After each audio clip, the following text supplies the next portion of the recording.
जब भी कभी छोटे या बड़े शहरों के चार दोस्त मिलकर गप्पे मारते हैं और बैठकर बातें करते हैं तो अक्सर गांव का जिक्र निकल आता है। गांव की बात होने लगती है कि यार मेरे गांव की तो बात ही अलग है। वो तालाब किनारे ठंडी हवा, वो खेतों पर बनने वाली दाल बाटी और इसके अलावा कई प्रकार के प्रोग्राम जो मेरे गांव को इस शहर से कई ज़्यादा सुंदर बनाते हैं। अब यही बात मध्य प्रदेश सरकार को समझ आई है और मध्य प्रदेश सरकार के द्वारा एक ऐसा निर्णय लिया गया है जो कि बेहद सराहा जा रहा है। मध्य प्रदेश सरकार प्रदेश के 100 गांवों को पर्यटन के रूप में तैयार करने जा रही है। आज राष्ट्रीय पर्यटन दिवस है और हम आज बात करेंगे मध्य प्रदेश सरकार की इसी योजना की, इसी प्रोग्राम की, जिसके तहत मध्य प्रदेश के 100 गांवों को प्रदेश सरकार के द्वारा पर्यटन के रूप में तैयार किया जा रहा है। उनके भीतर क्या क्या खास रहने वाला है, किस तरीके से गांवों को सुंदर बनाया जाएगा। नमस्कार, मेरा नाम है अंकित, आप देख रहे हैं आयुध।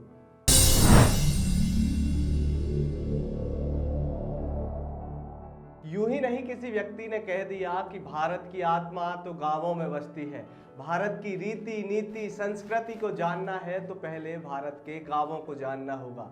इसी बात को चरितार्थ करते हुए मध्य प्रदेश सरकार के द्वारा यह कदम उठाया गया है। इस कदम में मध्य प्रदेश सरकार के द्वारा जो फैसला लिया गया है उसमें मुख्य रूप से मध्य प्रदेश के ऐसे 100 गांवों को चयनित कर लिया गया है जिनमें अब न केवल देश बल्कि विदेशों से आने वाले पर्यटकों को भी भारत की आत्मा से मिलाया जाएगा। यानी कि भारत के गांवों से परिचय कराया जाएगा, भारत की ऐतिहासिक विरासतों से परिचय कराया जाएगा। इसको लेकर मध्य प्रदेश सरकार के द्वारा तैयारियां पूरी कर ली गई हैं। वैसे तो भारत के कोने कोने में पर्यटन की असीम संभावनाएं हैं।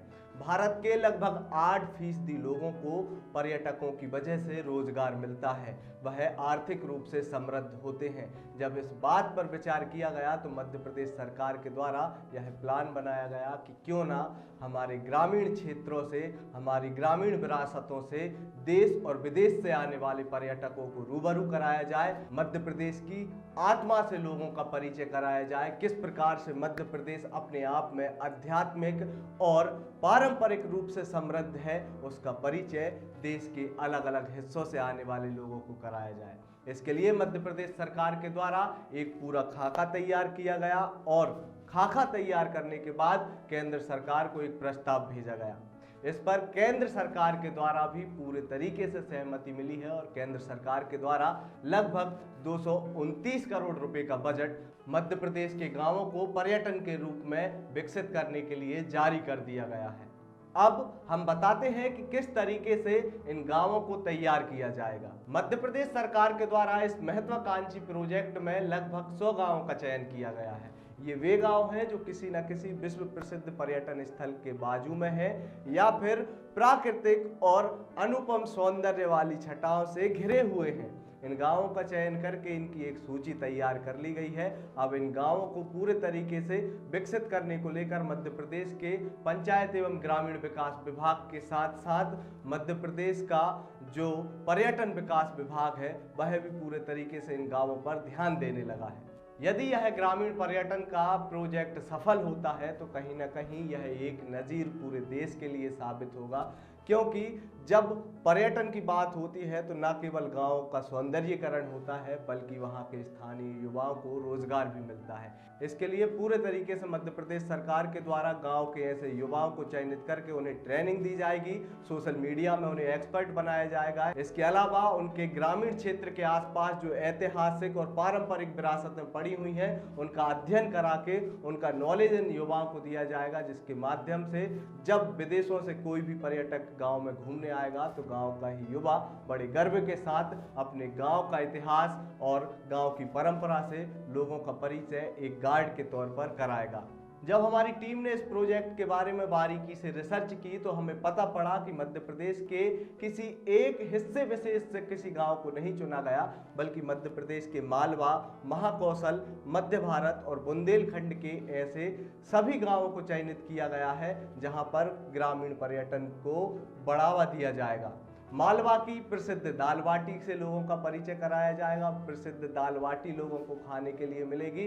तो बुंदेलखंड का राई लोक नृत्य जो है उससे विदेशों से आने वाले पर्यटकों को रूबरू कराया जाएगा। इसके अलावा विंध्य क्षेत्र के जिन गांवों को ग्रामीण पर्यटन के रूप में चयनित किया गया है, वहां पर पहुंचने वाले पर्यटकों को हाथों से बनी हुई लोगों की कारीगरी देखने को मिलेगी। वहां के पारंपरिक भोजन का स्वाद लोगों को चखने मिलेगा।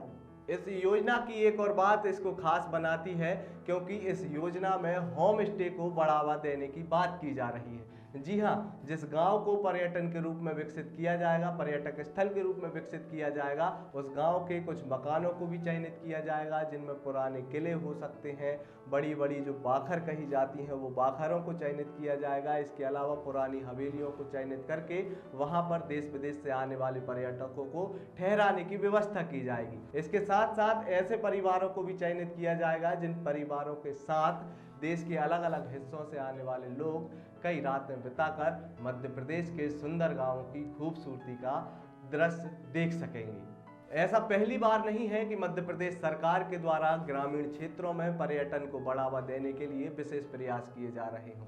इससे पूर्व भी प्रदेश सरकार के द्वारा जो प्रयास किए गए थे उनका परिणाम ये था कि मध्य प्रदेश के निवाड़ी जिले के लाडपुरा गांव को देश के सबसे सुंदर गांवों में से एक गांव के रूप में चयनित किया गया था। इसके लिए संयुक्त राष्ट्र की विश्व पर्यटक संस्था के द्वारा इस गांव को पुरस्कार भी दिया गया है।